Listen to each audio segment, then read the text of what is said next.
Eu tinha preparado zelosamente uma intervenção, completada ontem de madrugada, sobre a Faculdade de Ciências da Universidade do Porto, que começava, como lembrou Vossa Excelência, Sr. Reitor, muito antes da criação formal há 105 anos, com as várias aulas que antecederam, culminando na Academia Politécnica e depois na transição para a integração na nova Universidade do Porto. E depois tinha estudado cuidadosamente as várias fases da vida da Universidade, da Faculdade de Ciências da Universidade do Porto. E lá estava a fase fundadora, com os seus representantes, depois a adequação que houve que fazer, e fase fundadora muito importante, foi uma das duas escolas matrizes na criação da Universidade. Depois a adequação a um período particularmente difícil, foi o período da institucionalização, primeiro de uma ditadura militar, depois de uma ditadura constitucionalizada. A transformação do pós-guerra, muito profunda. O salto qualitativo dos anos 50 e 60, em termos de internacionalização, primeira grande internacionalização, sobretudo anglo-saxónica, com uma especialização crescente, com a afirmação, já não de uma grande escola no Porto, pelo Porto, para o Porto, mas nacional. Os embates dos anos 70, na relação interna, no quadro da universidade, com outras escolas da universidade, obrigando a uma reformulação curricular e programática, e depois os últimos 40 anos, apontando para o futuro, com aquelas características que aqui foram enunciadas e que eu retomarei adiante. A história é muito interessante, mas depois pensei que certamente conhecerão melhor do que eu a história da própria escola. O que não é líquido. Não é líquido. Não é líquido, muitas vezes encontrei na minha universidade, na minha outra universidade, e na minha escola, encontrei colegas que sabiam menos da história da universidade e da escola do que era suposto esperar que soubessem. Mas não é o caso. Isso é impossível no Porto, é impossível na Universidade do Porto e é possível na Faculdade de Ciências. E, portanto, começarei por aquilo que é mais importante. É por vos dizer que me sinto em casa. Uma vez que sou doutor pela Universidade do Porto. Honoris causa, é certo, mas sem ter a penosidade do percurso académico, mas tendo, apesar de tudo, os afazeres próprios de uma longa experiência de criação da Faculdade de Direito da Universidade do Porto. Primeiro na Comissão Instaladora e depois no Conselho Científico. Sinto-me, portanto, em casa numa das duas universidades a que pertenço. E por isso, por me sentir em casa, gostei tanto de ouvir aquilo que traduz o espírito de corpo desta escola e desta universidade. O espírito de corpo desta universidade, quando Vossa Excelência, Sr. Reitor, comunicou a esta faculdade a solidariedade das várias escolas no contributo para a valorização do património da universidade. Se não houvesse espírito de corpo, eu teria encontrado algumas preocupações vagas no espírito de colegas, sempre que se trata de uma manifestação solidária relativamente a outras escolas da mesma universidade. E aqui não, encontrei um ar feliz, próprio da solidariedade, do contributo de todos para uma obra comum.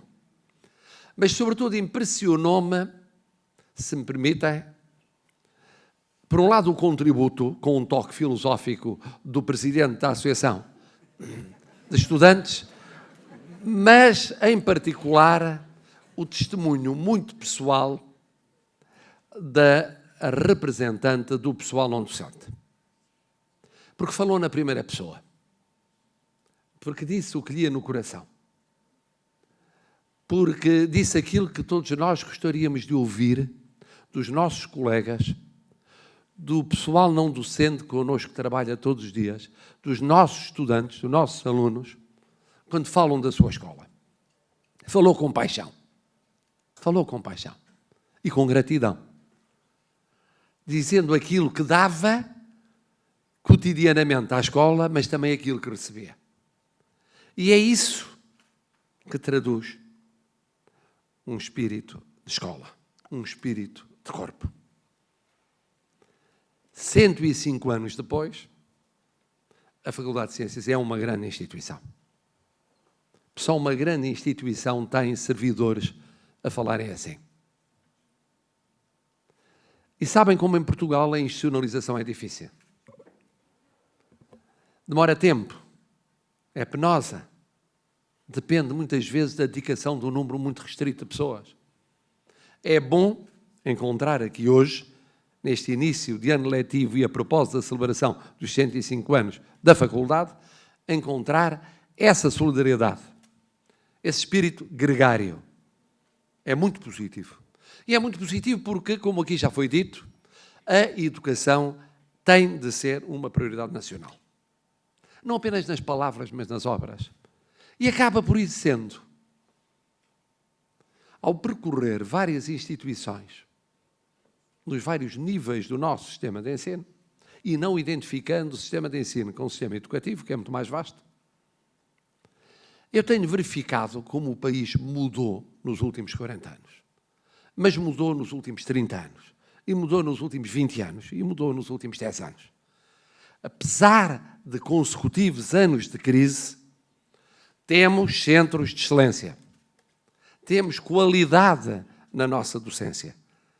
Temos qualidade nos nossos investigadores. Temos qualidade nos nossos alunos.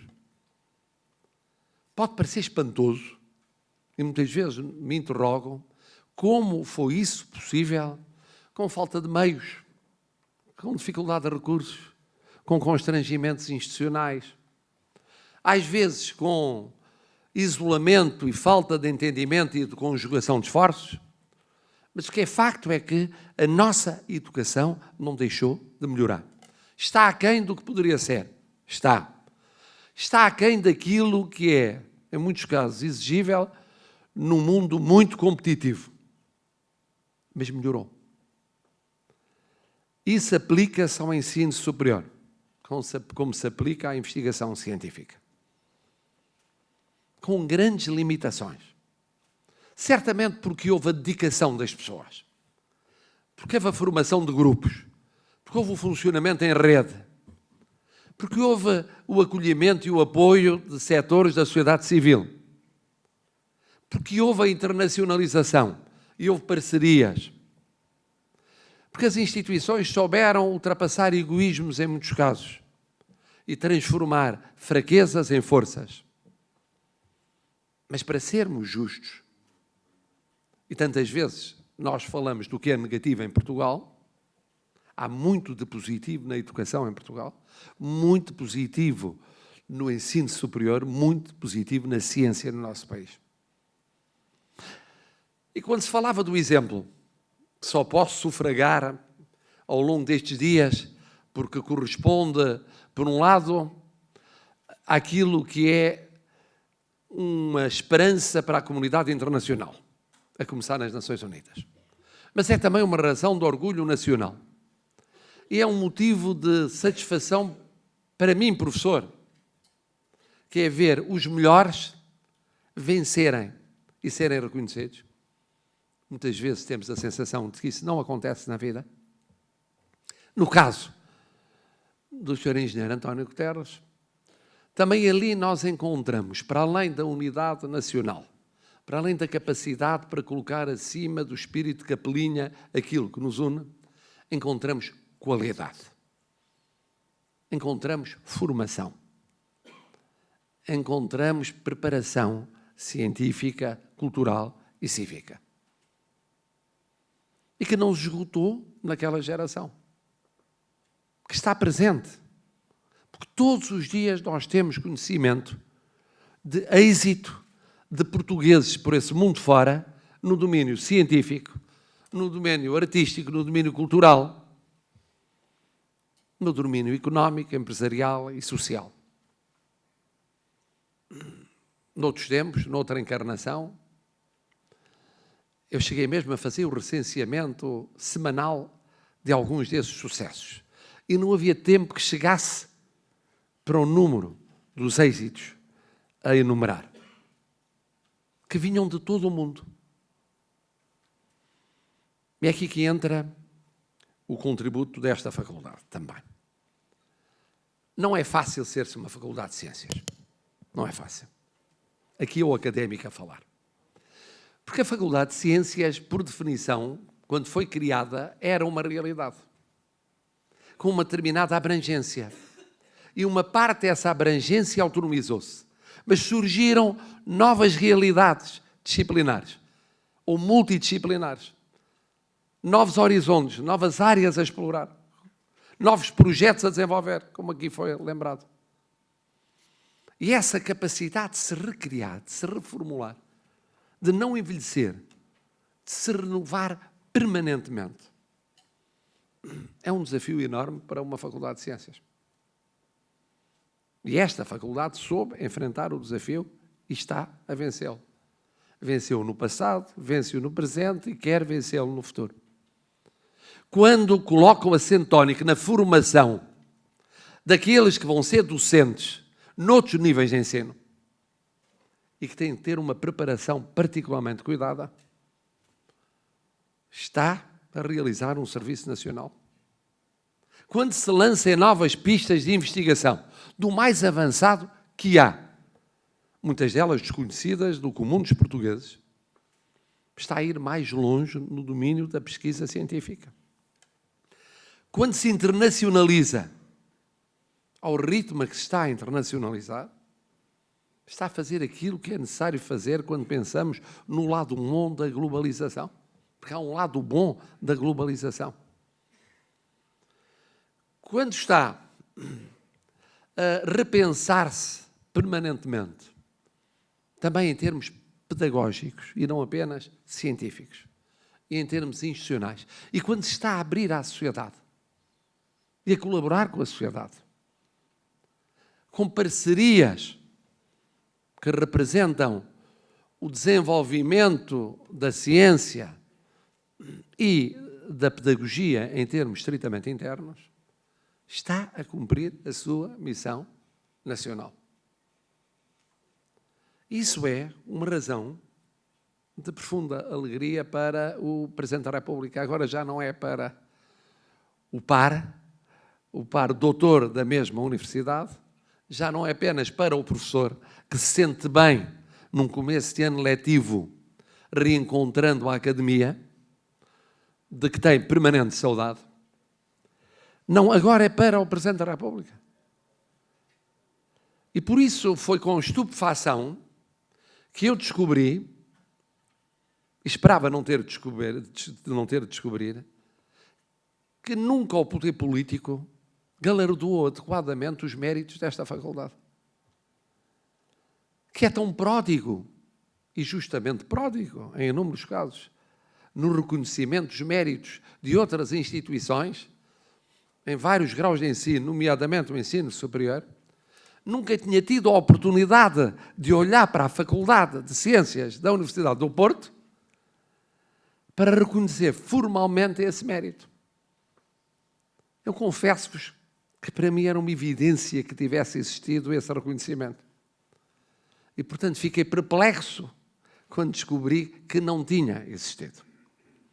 Mas à perplexidade seguiu-se a decisão.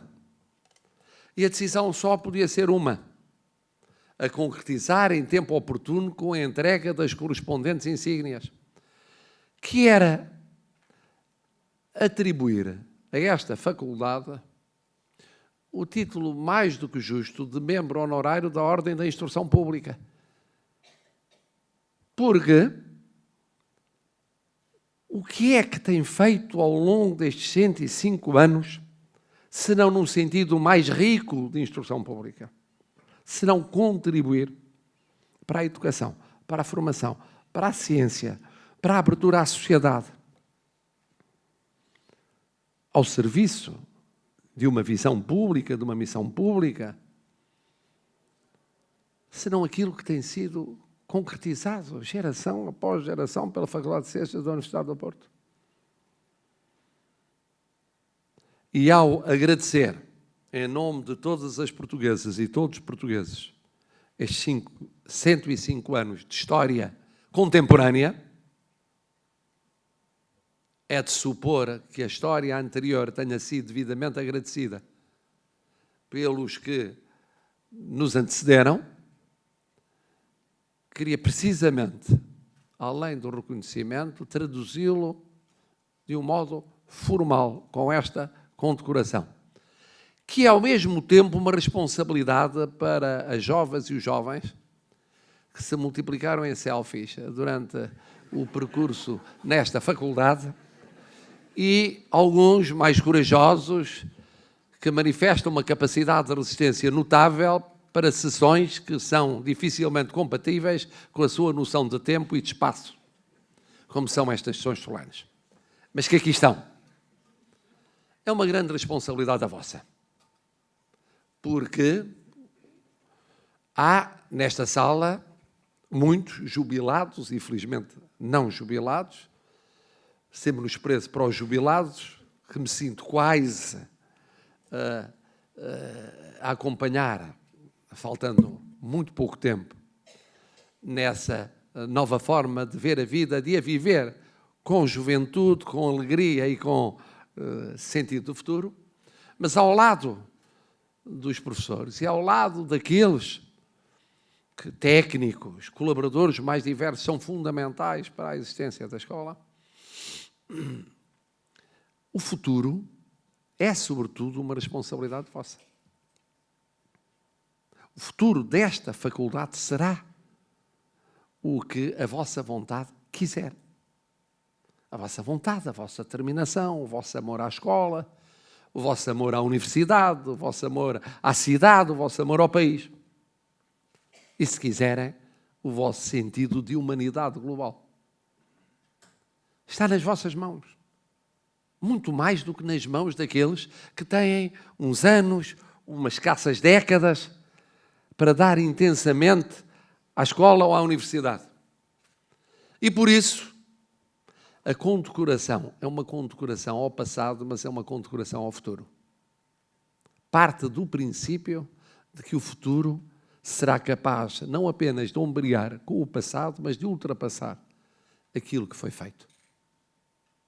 É essa a vossa responsabilidade. É essa a esperança do Presidente da República. E por isso o Presidente da República é otimista. Porque no meio de tantas preocupações, depois de responder 10 vezes por dia à crónica pergunta sobre se acredita que o déficit vai ser 2,5% este ano, e se aceita o facto de o crescimento do produto interno bruto andar pelo 1%, como é dito de manhã, à tarde e à noite por sucessivos relatórios de infatigáveis instituições internas e internacionais, além de ter essa sina, que é de ter de dizer 35 vezes o que já disse 34, uma hora e meia antes. O mais importante, curiosamente, não é isso. O mais importante é olhar para o que está por detrás e para além desses números, e que são pessoas, pessoas de carne e osso, que fizeram a história deste país, que fazem o seu presente e farão o seu futuro. Muito obrigado pelo vosso contributo. Muito obrigado à Universidade do Porto. Muito obrigado à Faculdade de Ciências da Universidade do Porto.